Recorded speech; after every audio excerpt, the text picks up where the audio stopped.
Labdien, Silmačos! Nē, šī nav šūšanas darbnīca. Kā varētu domāt tie, kas zina skrodardienas Silmačos. Šeit top kosmētika. Lūk, Marta Šulce, farmaceite, pirms vairāk kā 10 gadiem vīram uzdāvināja pašas izstrādātu bārdu eļļu. Un tā no šīs bārdu eļļas līdz starptautiskiem panākumiem. Kā tas ir iespējams? To jautāsim Martai pašai. Marta, es rokās turu pašu pirmo produktu Silmaču. Pareizi? Jā, bārdu ceļš ir tas, ar ko sākās viss Silmaču ceļš. Sākām radīt bārdu ceļus. Izrādījās, ka tas ir cilvēkiem tiešām nepieciešams, ka kāds to vēlās. Tad tapa vairāki veidi bārdu ceļām. Līdz mēs sapratām, ka tas ir ļoti šauras nišas produkts. Un Latvijai tomēr šis ir par šauru. Ir nepieciešams aptvert plašāku vērienu. Un tā kā eksportāms pieredze bija maza, vienkārši nolēmām iet uz plašāku produktu klāstu virzienu. Un kā par jums uzzina ārpusē? Ārpus Latvijas? Jā, šis ceļš mums bija ļoti grūts. Mēs sapratām, ka mums nav lieki 10,000, pa kuriem aizbraukt uz izstādēm vai kurus investēt mārketingā, eksporta kanālos. Un mēs atradām brīnišķīgas iespējas, kas ir e-komercija, kā tā saucamā vairumtirdzniecība tieši e-komercijas platformās dažādās.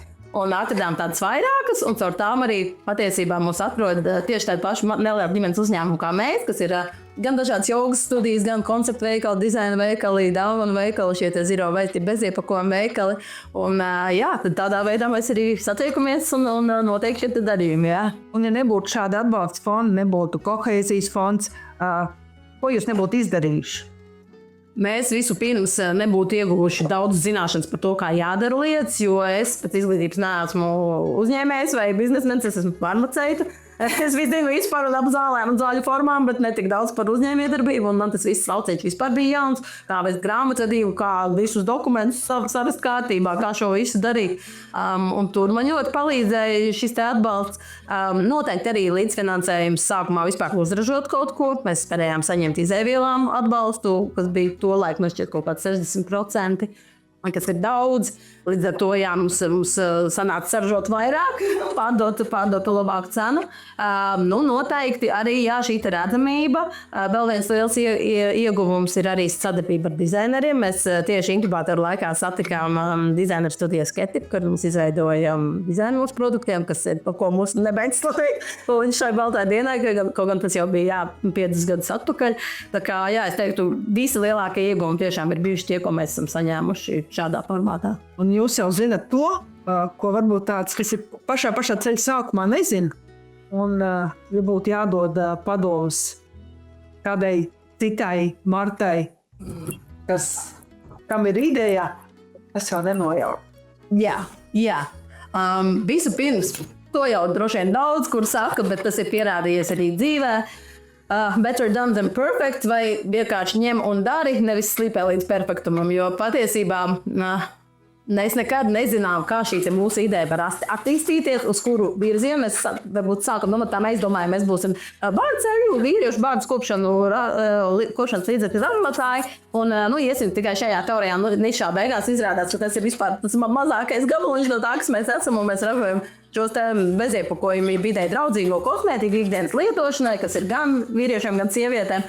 Un mēs šo ceļu nebūtu izdomājuši pašā sākumā, ja mēs nebūtu vienkārši sākuši.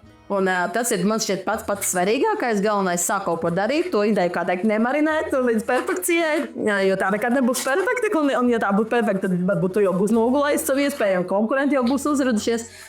Otrs, kas man īstenībā runāja par šiem atbalsta fondiem, ko es sajūtu, es varbūt neteiktu, ka uzreiz, kā jums ir ideja, ka uzreiz jāskrien reģistrēt SIA. Varbūt kādu laiciņu var padarboties kā pašnodarbinātājs vai kā citādi, jo, piemēram, mēs arī pašos pirmsākumos, pirms vispār kaut kas, gandrīz produkts bija tikai tāds, bet nebija daudz šīs iestrādes, vēl nebija daudz vīzijas, kā mēs attīstīsimies.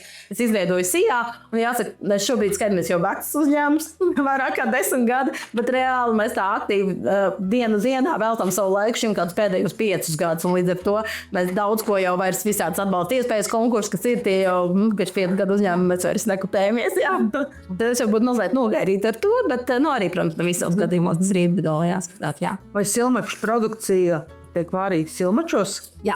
Jā. Tiešām? Mums pašiem ir viena maza darba telpa, šobrīd tieši tiek gatavots skūšanās dievs. Tur mēs arī visu to radām, bet mēs jau gadu divus sapratam, ka mēs esam izauguši no šīm telpām. Jūs redzat, visi līdz grieztiem aizkrāmēt. Un realitātē mēs jau esam nobrieduši un jau skaņojam projektu jaunai būvniecībai, tāpat jaunas ražotas būvniecībai, tāpat Silmačos. Kurš Silmačs sevi redz pēc 5 gadiem?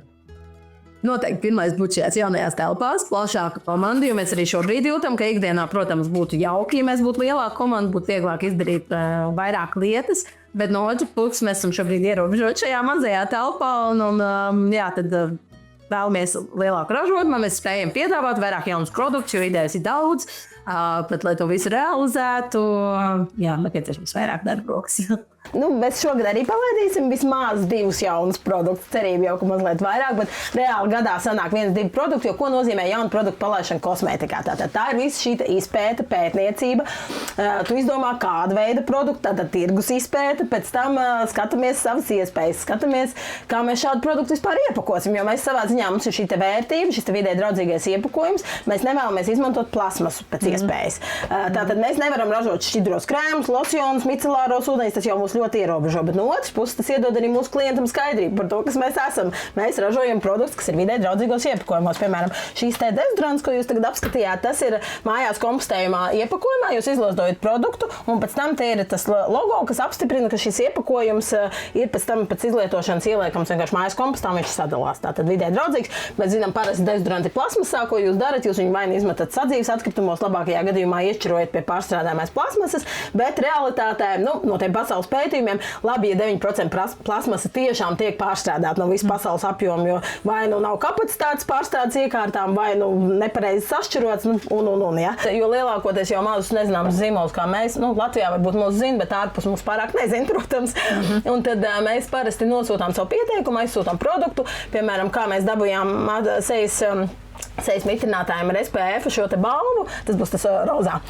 Mēs dabūjām, jo mēs pieteicām zīmolu, aizsūtījām sastāvu, viņi iziet cauri visam sastāvam, pārbauda, vai nav nevēlamas izēvielas, ko nedrīkst izmantot dabīgajā kosmētikā, pārbauda iepakojumu, izsūta aptuveni 100 cilvēkiem, kas viņu iztestē, kas ir žūrijas locekļi, dažādu jomu pārstāvi. Tad mēs saņemam šo te atsauksmi, un tad daži produkti kaut ko vairāk dabū, un daži kaut ko mazāk, bet par šo produktu mēs dabūjām arī balvu 23. gadā. Jā. Un kā ir dabūt to balvu starptautisko? Ļoti forši, ļoti forši. Un viens ir tas, ka mēs dabījām balvu tīri tajā 23. gadā, tad vēl viss pāršana notika online tieši saistē. Viens bija tas, ka tu vienkārši redzi, ka tavs vārds parādās un tā kā atsūta to balviņu fizisko, tas viss ir jauki. Bet otrs ir tā vēriena sajūta. Mēs pagājušo gadu patiešām aizbraucām uz īsto apbalvošanas ceremoniju, kur mums atnāca uzaicinājumi, pa pastu tiek atsūtīti. Un mēs apmeklējām arī šo Eiropas dabīgās kosmētikas apbalvošanas ceremoniju Parīzē. Un tur tiešām, ka tu ieraugi tik daudz zīmolu, lieli zināmi brendi, pat liekas, un tu izsauc tavu vārdu, un tu ej uz tās skatuves, saņem balvu. Tad tiešām ir tā gandarījuma sēd, liekas, ka mēs kaut ko darām pareizi. Jā, ar to mēs atšķiramies. Mēs esam viena no retiem, kur Latvijā tiešām paši ražo visu, kaut arī mums telpas ir mazas, jūs redzat. Mēs, protams, ļoti ceram uz lielākām telpām, lai mēs varētu palielināt šīs ražošanas jaudas, bet arī šobrīd šajā mazajā telpā, kas mums ir 10 kvadrātmetri, mēs saražojam aptuveni 40,000 produktu vienībā paši savām rociņām. Tā kā tas ir jūs, tas ir es, vīrs, jā, mēs esam tie, kas pārsvarā ražojam visu, tad mums ir kolēģi Tilze, kas ir klientu servis, jauki atbild vienmēr visiem uz e-pastiem un sociālos tīklos, un arī sapako visus pasūtījumus. Un vēl ļoti daudz ko dara. Jāsaka, ka arī universālais karējs. sausās ziepes. No līdz. Mums ir tā, mēs vienā piegājienā varam saražot līdz kaut kur 400 vienībām, bet tā ir vesela diena. Tad sajaukt, samaisīt, sasvērt, pēc tam samīcīt tādos gabaliņos, pēc tam ar presi sapresēt, un tad vēl, ja pako, tad vēl pakošanas laiks jārēķina klāt. Bet pārsvarā mums īstenībā izvēlas klienti 60% pēc iepriekšējo gadu rādītājiem izvēlas iegādāties bez iepakojuma produktus. Kas ir forši? Tas sanāk diennakts tāda. Diennakts varētu būt diennakts uz 400 gabaliņiem. Atgriežoties pie pirmā produkta. Ja Marta jūs varētu jebkuru pasaules bārdaini, arī Ziemassvētku vecīti skaitās, to produktu vai lieto un saka, ka tas ir kolosāli, ka viņi varētu dabūt tā reklāmas steju. Kurš tas būtu? Nav automātiski Jasons Momoa, narkotikas aktieris, kuram ir liela vārda, jo viņš arī par vidas jautājumiem ir vairāk kā runājis, un tas sastāv tāds mūks ideja kopā.